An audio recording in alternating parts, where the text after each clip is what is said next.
There's a moment most dog owners have lived through, and they don't even know it happened. You walked into the room, your dog was sleeping on the couch.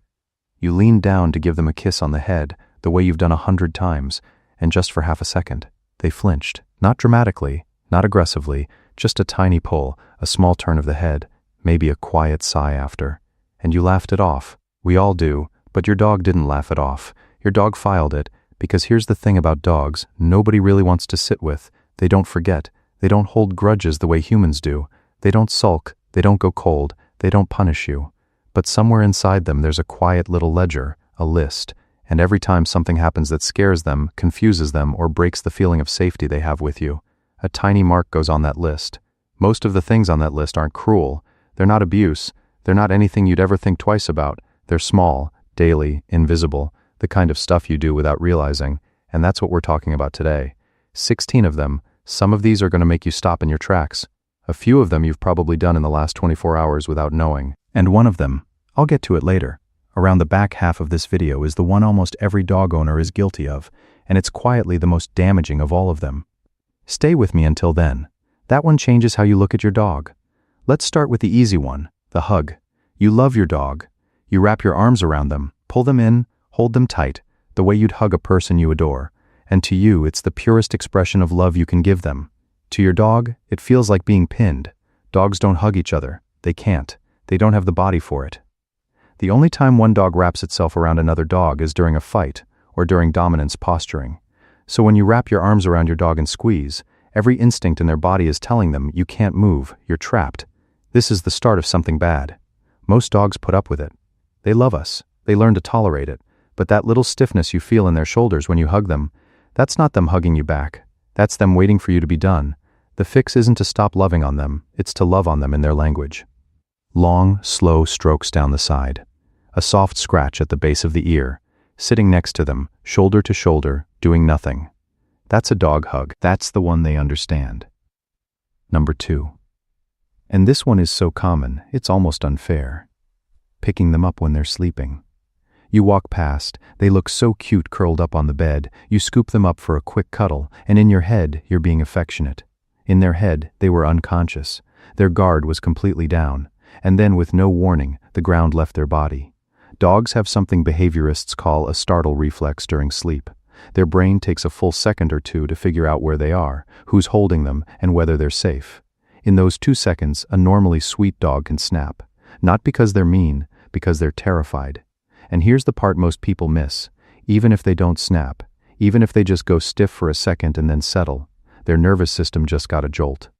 And the spot they were sleeping in, their safe spot, it just got a little less safe. Do that enough times, and they start sleeping with one eye open.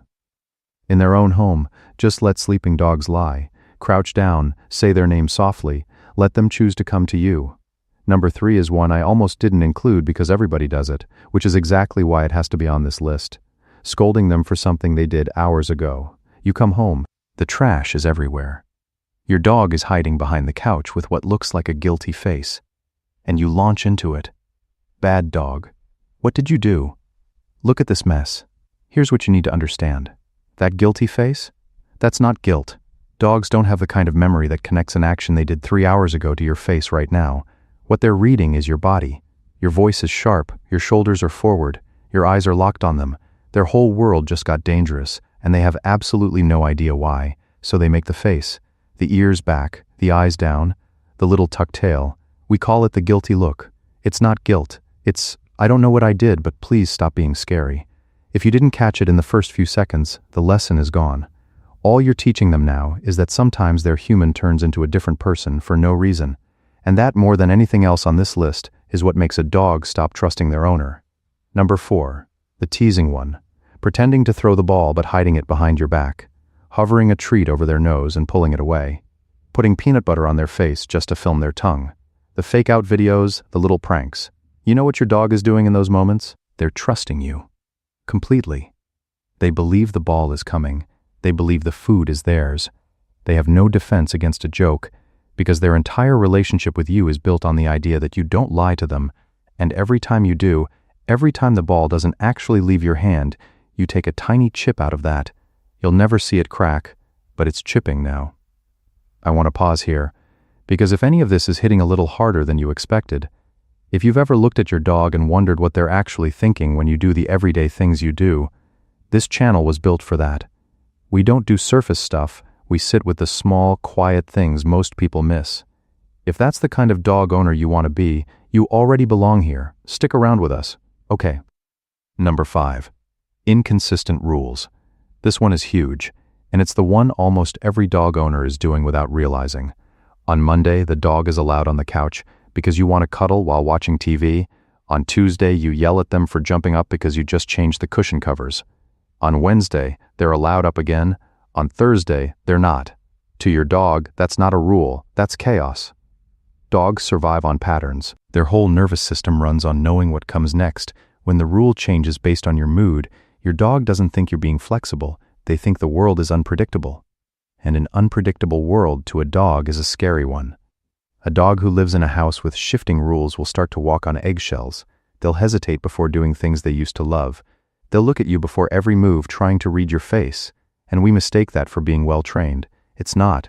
It's anxiety wearing a polite costume. Pick the rule, any rule, and keep it forever.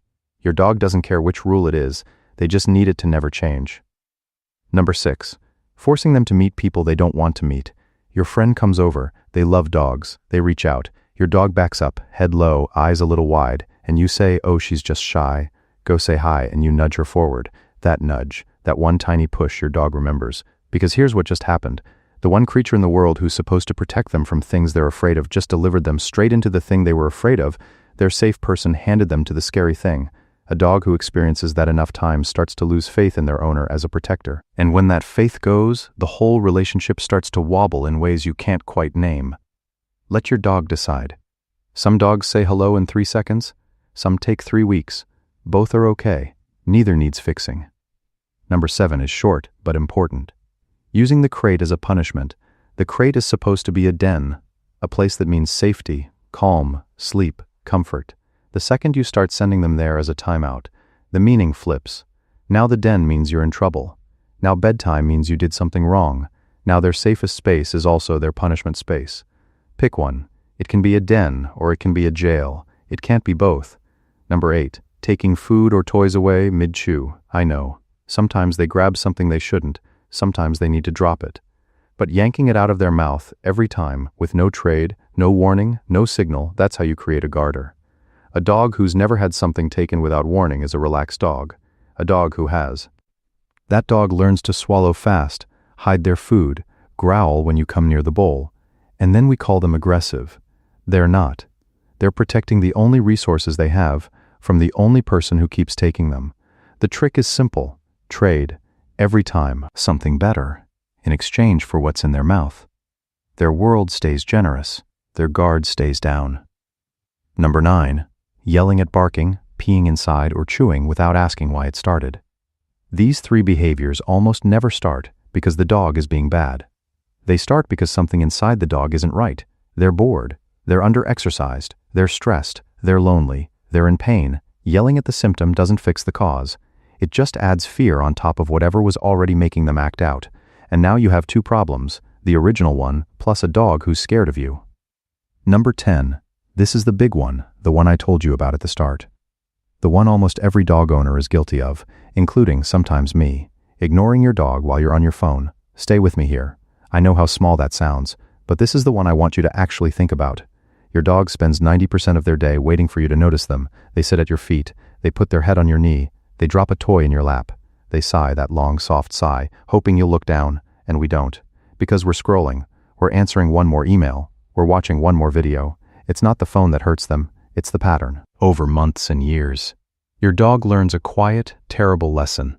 That even when their person is right there, their person isn't really there. So they stop trying. They stop bringing the toy. They stop putting the head on the knee. They lie in the corner. And we say, "Oh, my dog has gotten quieter lately. They must be getting older." Sometimes they are, and sometimes they just gave up. I'm not saying throw your phone away. I'm saying 10 minutes. Once a day. No screen. Just you and them. On the floor if you can. Eyes on them. Hands on them. That's it. That's the whole prescription. 10 minutes of being seen is enough to keep that ledger clean for a lifetime. And if this is the conversation you wish more dog people were having, the quiet stuff, The stuff that actually changes how your dog feels day to day. This is what we do here every single week. There's a lot more of it coming. You'll want to be here for it. Okay, 6 more. I'll move faster now, but pay attention. Some of these are sneaky. Number 11, skipping their walk because you're tired. A dog without a walk isn't just unexercised. They're understimulated. They have no new smells in their brain, no new information, no way to read the world to them. The walk is the internet, the newspaper, the social life, the workout, all in one. Skip it too often, and the energy doesn't disappear. It turns into chewing, barking, pacing, restlessness, and then we blame them for that too. Number 12, punishing them for growling. The growl is a gift. The growl is the dog telling you, I am uncomfortable, please don't push me further. When you punish a dog for growling, you don't make the discomfort go away. You just remove the warning. Now they go straight from calm to bite, with no signal in between, and we call those dogs unpredictable. They're not. We train them to be silent. Number 13, changing the household without preparing them. A new baby, a new partner, a new piece of furniture in the spot where their bed used to be, a move to a new house.